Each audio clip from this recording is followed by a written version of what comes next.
గ్రంథాలయం జ్ఞానోత్సవ కార్యక్రమంలో భాగంగా బూర్గుల రామకృష్ణారావు ప్రభుత్వ డిగ్రీ కళాశాలలో పుస్తక రచయితలను సన్మానించారు.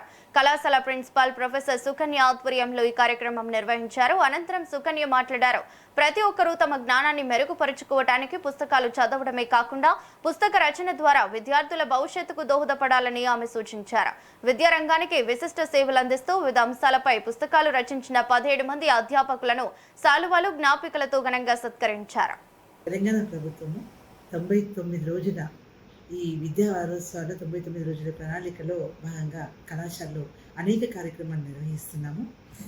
ఈ ప్రజాపాలనలో మేము ఈ 11వ తేదీ నుంచి 17వ తేదీ వరకు వివిధ రకాలైనటువంటి ప్రోగ్రామ్స్ కూడా కండక్ట్ చేస్తున్నాము.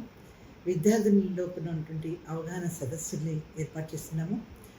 అంతేకాకుండా ఉన్నతమైనటువంటి అధ్యాపకుల్ని గౌరవంగా పురస్కారాలు అందజేస్తున్నాము. విద్యార్థుల లోపల అనేకమైనటువంటి నైపుణ్యాన్ని కనబరిచినటువంటి పిల్లల్ని కూడా మేము పిలిచి వాళ్ళని కూడా సత్కార కార్యక్రమాలు చేస్తున్నాము. ఈరోజు ఈ 7 రోజుల షెడ్యూల్లో మా కాలేజీలో ఈ మన లైబ్రరీ దినోత్సవాన్ని జరుపుకున్నాము. ఈ లైబ్రరీ దినోత్సవంలో భాగంగా కళాశాలలో 14 మంది అధ్యాపకులు వివిధ రకాలైనటువంటి పుస్తకాలని రచించారు. ఆ పుస్తకాలను రచించడం వల్ల మా కళాశాల యొక్క ఉన్నతి కూడా కనబడుతూ ఉంది. అటువంటి అధ్యాపకులందరినీ కూడా ఈరోజు మేము సన్మాన కార్యక్రమం చేశాము. సన్మానించి వాళ్ళ యొక్క పురోగతితో పాటు విద్యార్థుల యొక్క పురోగతిని కూడా ముందంజకు తీసుకుని వెళ్తున్నటువంటి అధ్యాపకులను కూడా అభినందించాము. అందులో భాగంగా ఈరోజు 99 రోజుల ప్రణాళికలో మేము తెలంగాణ గవర్నమెంట్ ఈ AEDP కోర్సెస్ అని కళాశాలలో అలాట్ చేయడం జరిగింది.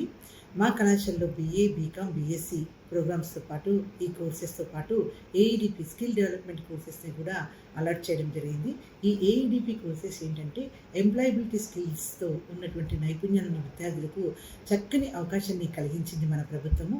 ఈ అవకాశాన్ని విద్యార్థులందరూ సద్వినియోగపరచుకోవాలని కోరుతున్నాను. తెలంగాణ ప్రభుత్వము 99 రోజుల ఈ విద్యా వారోత్సవాలు 99 రోజుల ప్రణాళికలో భాగంగా కళాశాలలో అనేక కార్యక్రమాలు నిర్వహిస్తారు.